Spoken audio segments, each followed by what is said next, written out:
KitKat அப்படிங்கிறது KitKat வாங்கி சாப்பிடலாம். இப்போ கிட்கேட்டை எடுத்து இதான் நம்மளுக்கு டல்கோனா சும்மா சொன்னேன். அப்படி இப்படி பிரித்து பாருங்க, பிரித்து என்ன சொல்லலாம்,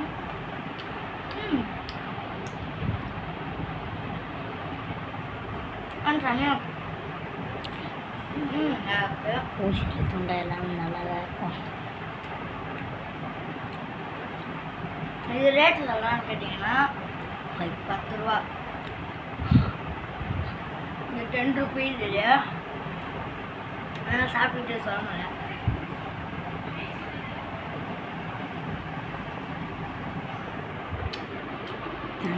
செம்மையாக அவ்வளோதான். சரி, அவ்வளோ இந்த வீடியோ முடிச்சுக்கணும். போய் நாளை இப்போ ஷேர் பண்ண கம்மியாக மறக்காம சப்ஸ்கிரைப் பண்ணுற பெல்லைக்கை நான் போடுறேன். அப்போ எனக்கு இன்னொரு அண்ணா இருக்கும். இதே அடுத்தது நினைக்கும். நான் நீங்கள் சொன்ன டாஸ்க்கு நான் வச்சுக்கேன். ஒரு லைக்கும் சப்ஸ்கிரைபும் போட்டுருக்கேன். பாய்.